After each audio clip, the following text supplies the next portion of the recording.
Remember what Pops told me? My family tree consists of drug dealers, thugs, and killers. Struggling, known to hustle, screaming, fuck they feelings. I got advice from my father, all he told me was this: nigga, get off your ass if you plan to be rich. There's 10 rules to the game. What's up, YouTube? It's your boy, man, H.A. Segray, back here with another video. I know it's been a while, so far as I've made any videos, but, it's not a I'm back thing or none of that stuff. I'm just uploading some new videos, putting some new content here on the channel. As you can see in the title, this is part 2 of things that my pops taught me, or things that my dad showed me throughout his life and throughout my life. This is a new series that me and my brother is adding to the channel. I will have some new stuff coming up as well too.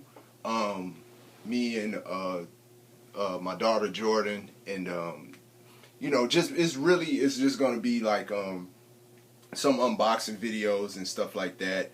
And I'm just gonna, so far as like WWE shop and everything like that. So, we'll be adding some content probably later on this week.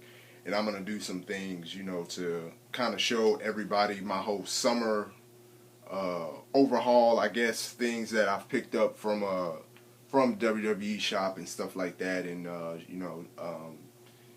just do some new stuff. But on to the subject at hand here.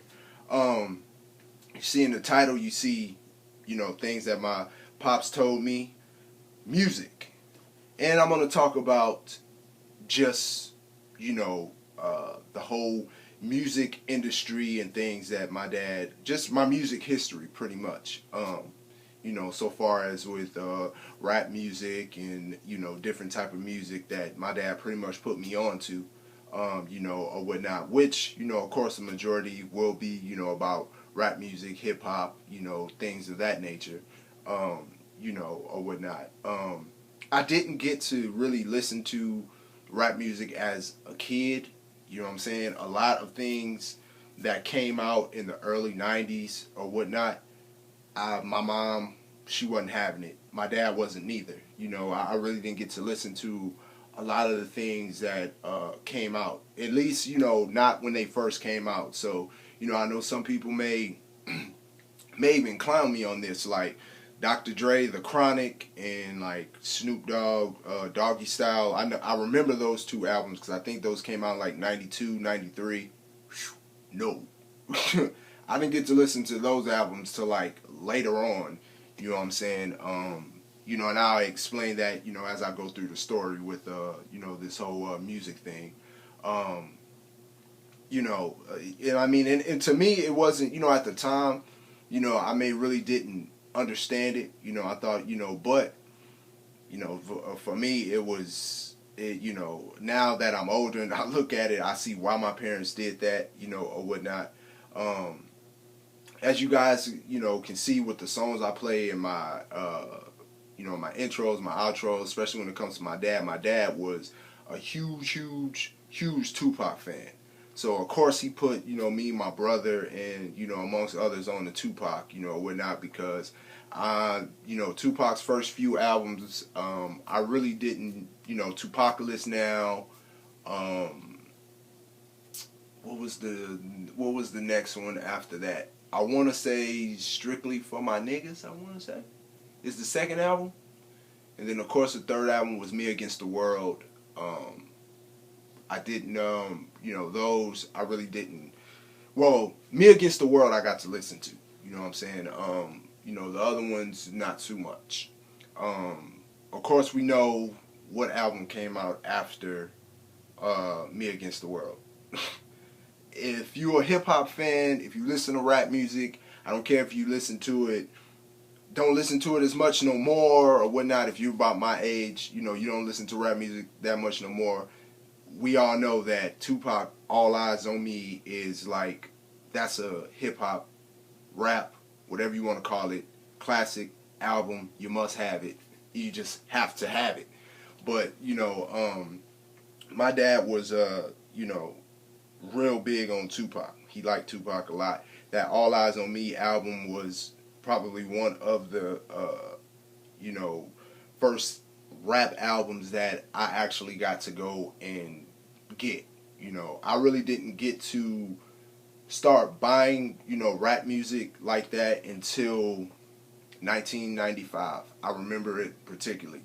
95, because and I'm going to show you guys what albums my dad let me get finally. And I think, and I'm not trying to put my parents' business out in the street, but I think, you know, pretty much after my parents got their, you know, divorce or whatnot, then that's when my dad finally started letting me listen to some of this stuff, you know, or whatnot. And one thing that he did always tell me, you know, I always knew, even back then, that a lot of this hip-hop shit was fucking entertainment, and that's what it was. That's the lesson that my dad, you know, told me. You don't go out here and do what's in these damn lyrics or anything like that, because number one, I'm gonna kick your ass. You know, two, in that it's entertainment. You know, my dad knows about, you know, and I'm not, again, not trying to put my dad's stuff out there, but my dad knows about being on them blocks and all that stuff like that. So, you know, he's like, if these niggas were doing half of the shit that they're saying in these lyrics, they wouldn't be making no fucking album right about now. You know, so that was one thing, you know, he would always say, you know, to me. So, you know, I mean, I just like the music, you know what I'm saying, or whatnot, or what they were saying. But, you know, these two albums mean a lot to me. And the thing about it is, these two discs I'm going to show you are my first two rap albums, and they're actually the actual CD that I got, you know, back in '95. Like, I still have that CD. They don't play worth the shit, you know what I'm saying, but you know what I'm saying, I still have them. And these albums really, they changed my fucking life, because I had no idea that you can talk like this on it. And I'm going to show one first, and then I'll show the next one. I'll go through that. But the first one we got here is, I know some of y'all know what that is, the Dog Pound, Dog Food. Oh, man. Classic album.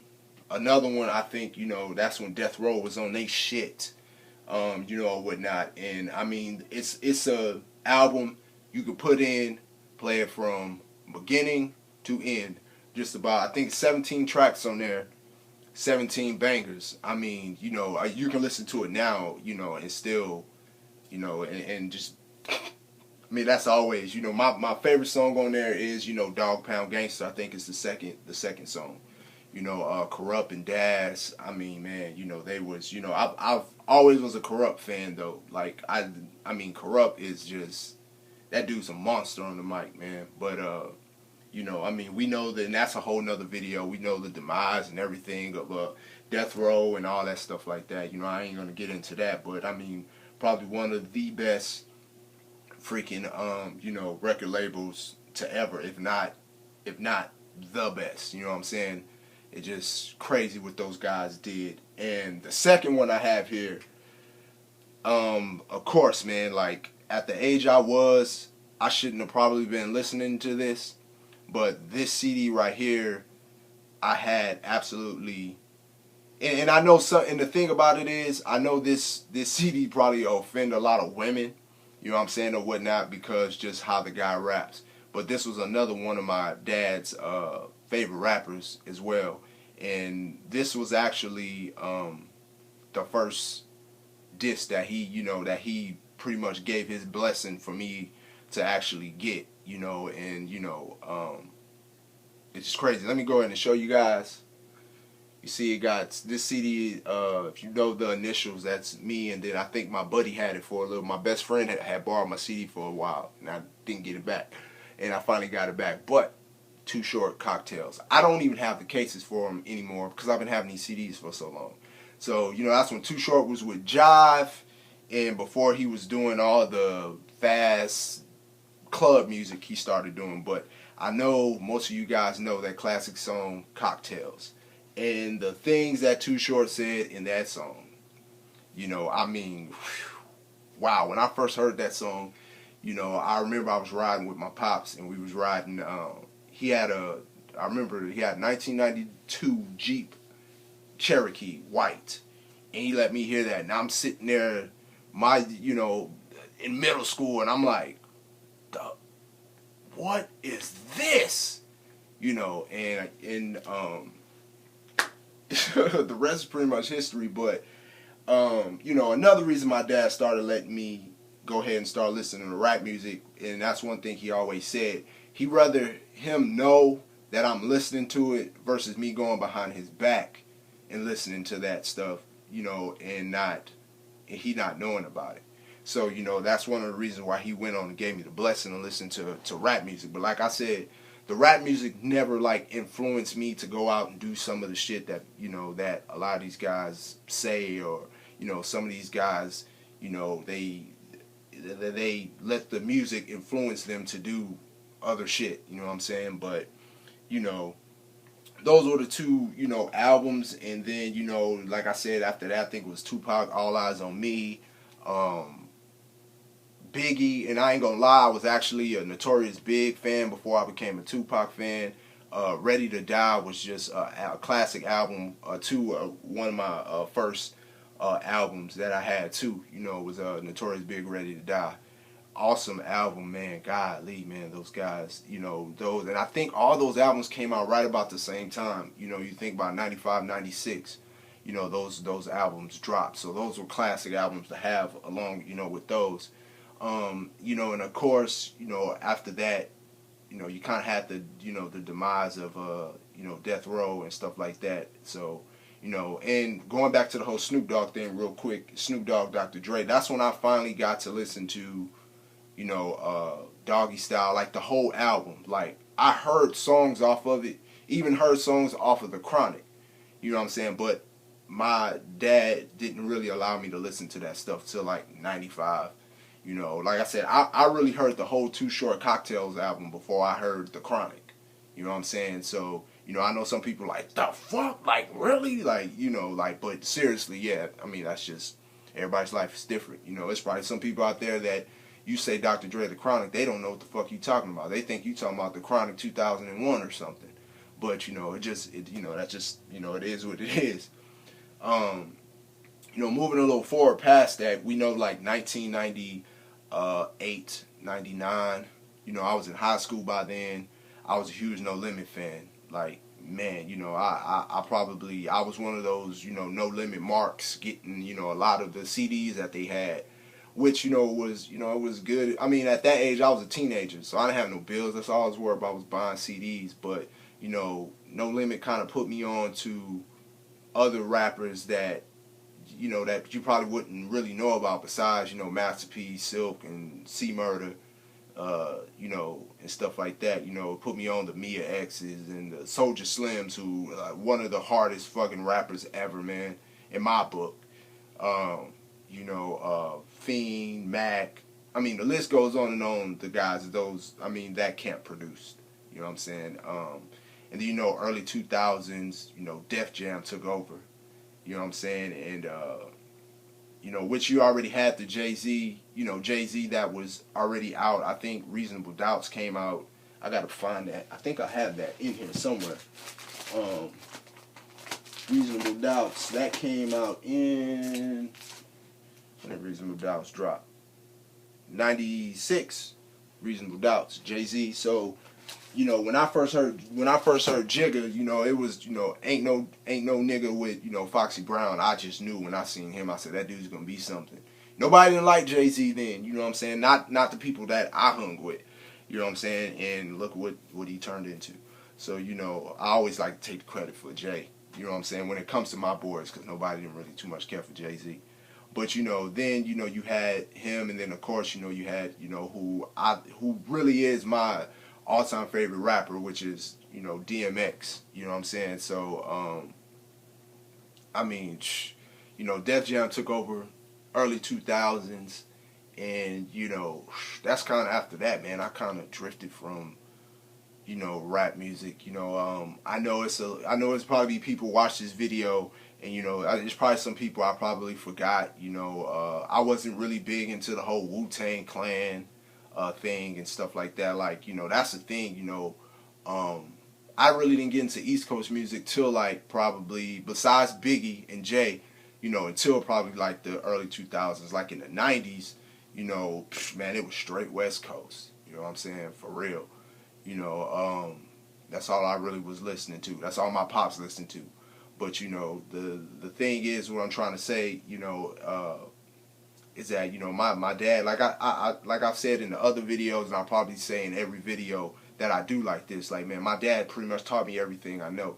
You know what I'm saying? My dad, you know what I'm saying? So this music didn't teach me shit, you know what I'm saying? I mean, you know, or whatnot. It was something entertaining for me to listen to and you know, and do all the, you know, and stuff like that. But, you know, my dad, that was number one rule, you know what I'm saying? I listen to that stuff, you know what I'm saying? I better not be doing anything that's in these fucking lyrics and going out and doing Lord knows what, you know, robbing and killing and all that stuff like that, man. You know, like my dad would always tell me, man, that stuff entertainment is entertainment. If them dudes were doing half that stuff they were doing, they wouldn't even be fucking rapping right now. So, you know, that was, you know, something my pops taught me, man. You know, so I'm forever like embedded with some of these CDs that I have, some of these albums, because, you know, a lot of them, they remind me of him.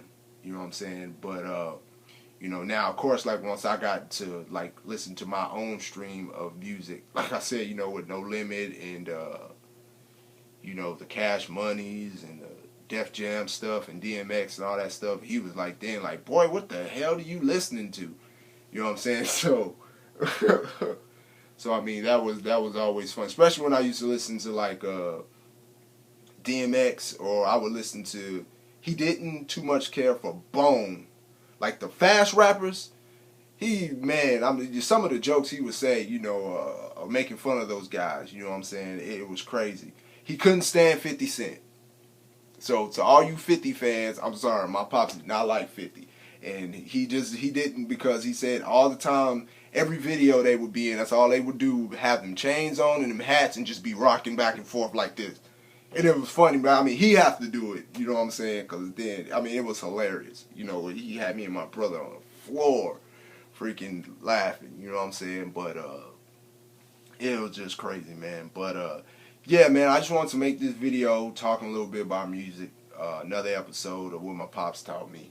And, you know, like I said, man, so you guys that are out here listening to this hip-hop stuff and all that, you know, now, like, that's a whole nother video. You know, because most of this music now is whatever, but a lot of you guys and understand, man, that the music business and the stuff that they put out, it is fucking entertainment, man. Okay? And learn from, I mean, you know what I'm saying? Understand that these guys that are out here rapping, they have children themselves. So they're teaching you to go out and fucking be on a block and fucking sling drugs and fucking do women like this and do that, but yet and still these guys have kids and they have wives that they treat their wives like fucking queens and they send their kids off to college. Just some food for thought, something for y'all to think about when y'all are listening to this music and thinking, you know, these guys are telling you to go set up a trap house, but yet and still they're sending their kids off to fucking USC and UCLA and all that shit like that. But they're telling you to put your fucking kids on the goddamn block. So all I'm saying, man, is just watch out, man, because these motherfuckers, some of these rappers out here nowadays, you know, even some of them back then, they want to see your ass get caught or get got out there. Okay? So just food for thought. Y'all take it easy. It's your boy ATS the Great, and I'm out. Peace. Give me my money in stacks and lace my bitches with